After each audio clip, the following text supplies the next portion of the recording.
Kerala story ഇറങ്ങിയപ്പോൾ ഇവിടെ കേരളത്തിൽ എന്തൊരു ബഹളായിരുന്നു. ഇതല്ല കേരളം, എന്റെ കേരളം ഇങ്ങനെയല്ല, മതേതരത്വ കേരളം, മതസൗഹാർദ്ദ കേരളം, ഞങ്ങൾ എല്ലാവരും ഒന്നാണ്. അങ്ങനെയൊക്കെയാണെങ്കിൽ ദേ അങ്ങോട്ട് നോക്കൂ. ബിഗ് ബോസ് താരം റനീഷ റഹ്മാന്റെ ഇൻസ്റ്റഗ്രാം പോസ്റ്റിലേക്ക് ഒന്ന് നിങ്ങളുടെ കണ്ണോടിക്കൂ. ഒരു വശത്ത് നമ്മൾ ലോകത്തിന് മുന്നിൽ അഭിമാനത്തോടെ പറയുന്നു, ഇത് ദൈവത്തിന്റെ സ്വന്തം നാടാണ്, ഇവിടെ എല്ലാവരും ഒന്നാണെന്ന്. എന്നാൽ മറുഭാഗത്ത് ഒരു മുസ്ലിം പെൺകുട്ടി ഒരു ഹൈന്ദവ ക്ഷേത്രത്തിൽ പോയി പൊങ്കാലയിട്ടാൽ അവൾക്ക് നേരിടേണ്ടി വരുന്നത് അതിക്രൂരമായ സൈബർ ആക്രമണങ്ങളാണ്. ബിഗ് ബോസ് താരം റനീഷ റഹ്മാൻ ചെയ്ത തെറ്റെന്താണ്? എന്റെ ആദ്യ ആറ്റുകാൽ പൊങ്കാല എന്ന് സന്തോഷത്തോടെ സോഷ്യൽ മീഡിയയിൽ കുറിച്ചതാണോ, അതോ റംസാൻ മാസത്തിലെ നോമ്പ് എടുത്തുകൊണ്ട് തന്നെ ആ ഭക്തിയിൽ പങ്കുചേർന്നതാണോ? റനീഷയുടെ കമന്റ് ബോക്സ് ഇന്നൊരു യുദ്ധകളമാണ്. മതം മാറിക്കൂടെ, നീ ഇസ്ലാമിന് നാണക്കേടാണ് തുടങ്ങി കണ്ണു പൊട്ടുന്ന ചീത്ത വിളികൾ. ഇതാണോ നമ്മൾ പറയുന്ന മതേതരത്വം? ഇതാണോ യഥാർത്ഥ കേരള സ്റ്റോറി? അതോ ചില മതസ്ഥർക്ക് മാത്രം ബാധകമായ ഒന്നാണോ ഇവിടുത്തെ മത സൗഹാർദ്ദം? ഇന്ന് നമ്മൾ ചർച്ച ചെയ്യുന്നത് ഇന്ത്യയുടെ ആത്മാവിനെ കുറിച്ചാണ്, കേരളത്തിന്റെ രാഷ്ട്രീയത്തെ കുറിച്ചാണ്. ഇതുവരെ നമ്മുടെ കേരളം ഒരു മിനി പാകിസ്ഥാനാണെന്ന് പലരും അംഗീകരിക്കുന്നില്ല യാഥാർത്ഥ്യത്തെ. റനീഷ എന്ന പെൺകുട്ടി കാണിച്ച ആർജവത്തെ കുറിച്ചാണ് പറയുന്നത്. ഈ വീഡിയോ മുഴുവനായും കാണുക, കാരണം ഇതിൽ നമ്മൾ പറയുന്നത് നിങ്ങൾ കേൾക്കാൻ ആഗ്രഹിക്കാത്ത ചില കൈപ്പുള്ള സത്യങ്ങളാണ്. മലയാളി പ്രേക്ഷകർക്ക് ബിഗ് ബോസ് മലയാളം സീസൺ 5 സുപരിചിതയായ താരമാണ് റനീഷ റഹ്മാൻ. ഷോയിൽ 2ാം സ്ഥാനം നേടിയ താരം, തന്റെ നിലപാടുകളിൽ ഉറച്ചു നിൽക്കുന്ന വ്യക്തിത്വത്തിനുടമയാണവർ. കഴിഞ്ഞ ദിവസമായിരുന്നു ലോക പ്രശസ്തമായ ആറ്റുകാൽ പൊങ്കാല. ലക്ഷക്കണക്കിന് സ്ത്രീകൾ തിരുവനന്തപുരം നഗരവീഥികളിൽ ദേവിക്ക് പൊങ്കാല അർപ്പിക്കുന്ന ആ ചടങ്ങിൽ റനീഷയും പങ്കെടുത്തു. താൻ നോമ്പെടുത്തുകൊണ്ടാണ് പൊങ്കാലയിടാൻ എത്തിയത് എന്നത് ആത്മീയതയുടെയും സാഹോദര്യത്തിന്റെയും ഉത്തമ ഉദാഹരണമായി പലരും കണ്ടു. എന്റെ ആദ്യ ആറ്റുകാൽ പൊങ്കാല എന്ന അടിക്കുറിപ്പോടെ താരം പങ്കുവച്ച വീഡിയോയിൽ ഭക്തിയോട് പ്രാർത്ഥിക്കുന്ന റനീഷയെ നമുക്ക് കാണാൻ സാധിക്കും. മതേതര കേരളത്തിന് ഇതിലും വലിയൊരു കാഴ്ച വേറെയുണ്ടോ?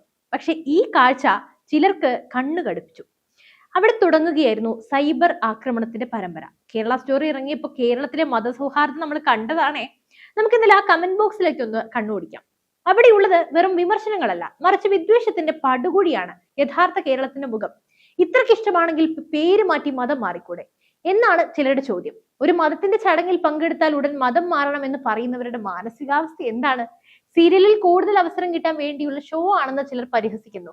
കലയും ഭക്തിയും തമ്മിലുള്ള ബന്ധം പോലും മനസ്സിലാക്കാൻ കഴിയാത്തവരാണ് ഇവർ. ഇതൊക്കെ നിങ്ങളുടെ സമുദായം എങ്ങനെ സഹിക്കും? ഈ ചോദ്യം വഴി മുസ്ലിം സമുദായത്തെ മൊത്തത്തിൽ പ്രതിക്കൂട്ടിൽ നിർത്താനാണ് ചിലർ ശ്രമിക്കുന്നതെന്നും ചിലർ പറയുന്നു. ഇവിടെയാണ് നമ്മൾ ഗൗരവമായി ചിന്തിക്കേണ്ടത്. ഒരു മുസ്ലിം പെൺകുട്ടി ഒരു ക്ഷേത്ര ചടങ്ങിൽ പങ്കെടുത്താൽ അത് മതം മാറാനുള്ള താല്പര്യമായി കാണുന്നത് എന്തിനാണ്? ഹൈന്ദവ വിശ്വാസികളായി എത്രയോ പേർ ദർഗകളിലും ക്രിസ്ത്യൻ പള്ളികളിലും പോകാറുണ്ട്. അപ്പോഴൊന്നും ഉയരാത്ത ചോദ്യങ്ങൾ റനീഷയുടെ കാര്യത്തിൽ മാത്രം ഉയരുന്നത് എന്തുകൊണ്ടാണ്? ഇതാണ് ഇവിടുത്തെ മതേതര ബാലൻസ്. പക്ഷേ റനീഷയെ തളർത്താമെന്ന് കരുതിയവർക്ക് തെറ്റി. അവർക്ക് മുമ്പിൽ പതറാതെ ഓരോ കമന്റിനും താരം നൽകിയ മറുപടികൾ സോഷ്യൽ മീഡിയയിൽ തരംഗമായി മാറി. മറ്റുള്ളവരുടെ കാര്യം ഞാൻ നോക്കണോ ബ്രോ? ഇതാണ് റനീഷയുടെ ആദ്യത്തെ ചോദ്യം. തന്റെ വിശ്വാസം മറ്റൊരാളുടെ അനുമതിയോടെയല്ല എന്ന് അവർ ഉറപ്പിച്ചു പറഞ്ഞു. വിശ്വാസത്തോടെ ആര് പോയാലും അവിടെ ഒന്നും നാശമാവില്ല എന്ന അവരുടെ വാക്കുകൾ സങ്കുചിത ചിന്താഗതിക്കാർക്കുള്ള കനത്ത പ്രഹരമായിരുന്നു. മതം മാറാൻ പറഞ്ഞവരോട് എനിക്കതിന് താല്പര്യമില്ല എന്ന് വ്യക്തമായി പറഞ്ഞു. പരിഹസിച്ചവരോട് കരയുന്നവർ മാക്സിമം കരഞ്ഞോളൂ എന്നും താരം കുറിച്ചു. സ്വന്തം വ്യക്തിത്വത്തിലും വിശ്വാസത്തിലും ഉറച്ചു നിന്നുകൊണ്ട് വിദ്വേഷം പ്രചരിപ്പിക്കുന്നവർക്ക് മുന്നിൽ റനീഷ ഒരു സിംഗപ്പെണ്ണായി എന്തായാലും നിലകൊണ്ടു. ഈ ധൈര്യമാണ് ഇന്ന് നമ്മുടെ യുവതലമുറയ്ക്ക് വേണ്ടത്. നമ്മൾ കുറച്ചു കാലം മുമ്പ് ഒരു സിനിമ കണ്ടു, ഇത് കേരള സ്റ്റോറി. അതിന്റെ 2ാം പാർട്ട് കഴിഞ്ഞ മാസമാണ് ഇറങ്ങിയത്. കേരളത്തെ ലോകത്തിന് മുന്നിൽ മോശമായി ചിത്രീകരിക്കാൻ ശ്രമിച്ച ആ സിനിമയ്ക്കെതിരെയാണ് എല്ലാവരും വന്ന് ആഞ്ഞടിച്ചത്, പ്രതിഷേധിച്ചു. എന്നാൽ റനീഷയുടെ കമന്റ് ബോക്സിൽ നമ്മൾ കാണുന്നത് എന്താണ്? ആ സിനിമയിൽ പറഞ്ഞതിനേക്കാൾ ഭീകരമായ അവസ്ഥയല്ലേ? ഒരു വ്യക്തിക്ക് തന്റെ ഇഷ്ടപ്രകാരം ജീവിക്കാനുള്ള സ്വാതന്ത്ര്യം ഇവിടെ ഹനിക്കപ്പെടുന്നു. മതേതരത്വം എന്നത് ചിലർക്ക് വോട്ട് ബാങ്ക് രാഷ്ട്രീയത്തിനുള്ള ഉപകരണം മാത്രമായി മാറുന്നു. മുസ്ലിം മതസ്ഥർ മതേതരത്വം കാണിച്ചാൽ അത് പരിഹസിക്കപ്പെടുന്ന ഒരു അന്തരീക്ഷം ഇവിടെ ഉണ്ടോ എന്ന് നമ്മൾ പരിശോധിക്കണം. അതായത് ചിലർക്ക് മാത്രമാണ് ഇവിടെ മതേതരത്വവും മതസൗഹാർദ്ദമൊക്കെ ഉള്ളത്. യഥാർത്ഥ കേരള സ്റ്റോറി എന്നത് ഇവിടുത്തെ എന്താണ്? ഇവിടെ ഇപ്പോൾ കാണുന്ന ഇതേ അവസ്ഥ തന്നെയാണ്. എന്തായാലും റനീഷയെ അധിക്ഷേപിക്കുന്നവർ യഥാർത്ഥത്തിൽ അധിക്ഷേപിക്കുന്നത് കേരളത്തിന്റെ പാരമ്പര്യത്തെയാണ്. നമുക്ക് ഇന്ത്യയുടെ വലിയൊരു ചിത്രം നോക്കാം. കശ്മീർ മുതൽ കന്യാകുമാരി വരെ നീണ്ടു നിൽക്കുന്ന നമ്മുടെ രാജ്യം വൈവിധ്യങ്ങളുടെ തോട്ടമാണ്.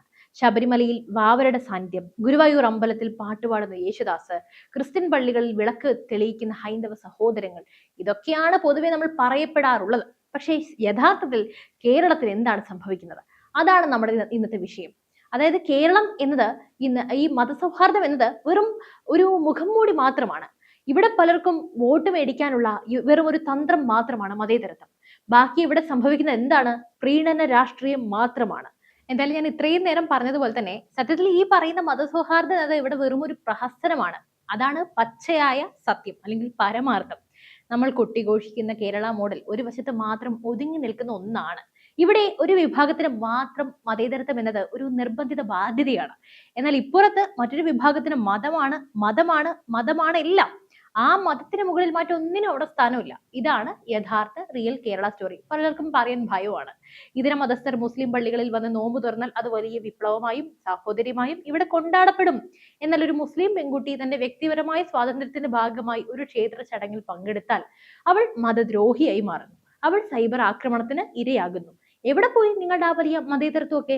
മതേതരത്വം എന്നത് ഇസ്ലാം മതസ്ഥർക്ക് മാത്രം ബാധകമല്ലാത്ത ഒന്നാണ്.